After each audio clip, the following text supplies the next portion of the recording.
सात संगत जी प्यार से कहना। धनंकार जी। प्यारी सात संगत, तू है सबसे बढ़कर दाता, क्या कोई सिफ्त करे सरकार। तू ऊंचा है सबसे उत्तम, नाम तेरा है एक निरंकार। सात संगत जी, इस प्रभु परमात्मा का ध्यान किया जा रहा है, इसकी उस्तत की जा रही है। सात संगत, पहले हम ब्रह्म ज्ञान की बख्शिश से पूर्व आरती करते थे, सुबह सुबह प्रभु की आरती करते थे, तो वो भी एक इबादत,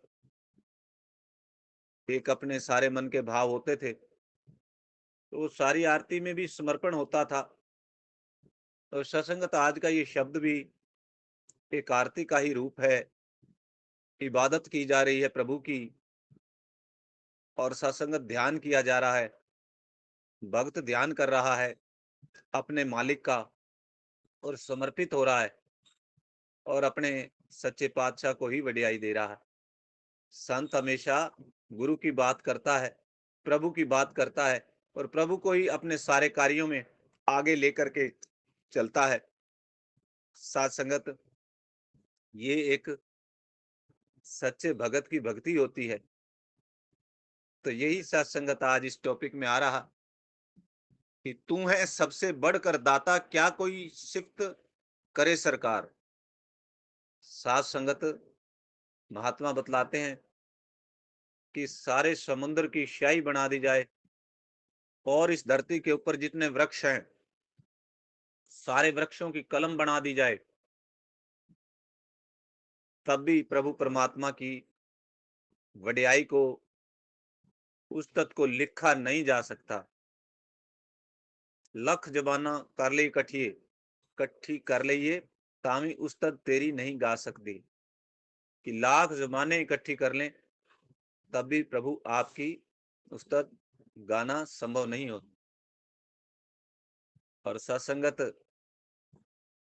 महात्मा इस रूप में भी चेतन करते हैं कि हरि अनंत, हरि कथा अनंता, कि ये निराकार प्रभु परमात्मा अनंत है, विशाल है, असीम है, इसका कोई छोर नहीं है।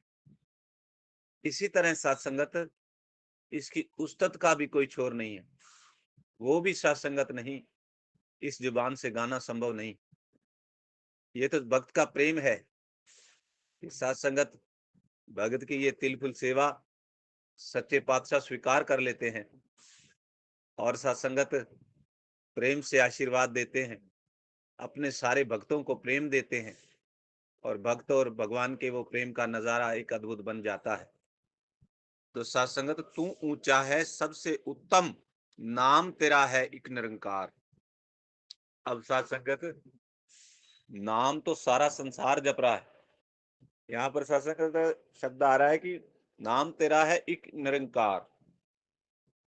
अब सत्संगत सारा संसार बिना जाने जप रहा है, और जो उसके मन में आ रहा है वही नाम से वो जपा जा रहा है, जपता चला जा रहा है।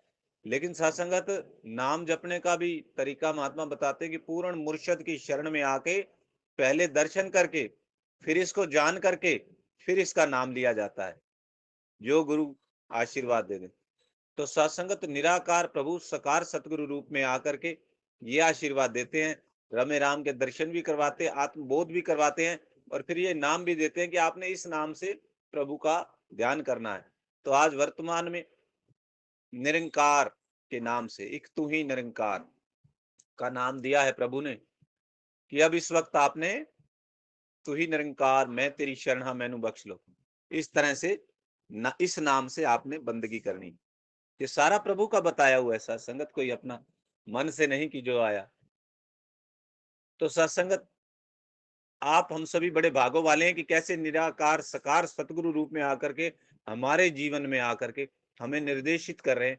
आप प्यारे संतों ने ऐसा जीवन जीना है, ऐसे प्रभु का नाम लेना है, ऐसे प्रभु की सिफ्त करनी है, ऐसे सेवा करनी है, ऐसे सत्संग करना है, ऐसे सिमरन करना है। कितने भागों वाले हैं सत्संगत कि सारा संसार भटकन में है, पता नहीं है कैसे नाम लेना है, कहाँ जाना है। और हाँ, आप हम सभी कितने भागों वाले हैं कि हर कदम के ऊपर जहां कहीं सिमरन में कमी आती है, हुजूर चेतन कर देते हैं कि आपने सिमरन में कमी आ रही है, तो आपने परिवार के साथ बैठ करके ऐसे ध्यान सिमरन करना है। और कहीं सेवा में या सत्संग में भी कोई कमी आती है, तो सात्संगत सतगुरु माता जी चेतन करते हैं कि आपने सेवा को, सत्संग को, सिमरन को भी विस्तार देना है, और जो आपके मन की संकीर्णताएं हैं इनको भी विस्तार देते हुए सबके साथ प्रेम का व्यवहार करना है। सत्संगत यही तो जीवन है, यही तो मुक्ति मार्ग है, यही तो द आर्ट ऑफ लिविंग, जीवन जीने का तरीका सलीका सतगुरु सिखा रहे हैं कि सबना दे नाल इकनू जान के घट घट अंदर सबना दे नाल प्यार करो। इस निराकार प्रभु परमात्मा को सबके अंदर जान करके, देख करके फिर इसकी बंदगी करनी है। और बाबा हरदेव सिंह जी महाराज सत्संग जी, नर सेवा नारायण पूजा, अगर प्रभु की पूजा करनी है तो सारे तरीके बता रहे हैं कि ऐसे करनी है, स्वयं प्रभु बता रहे हैं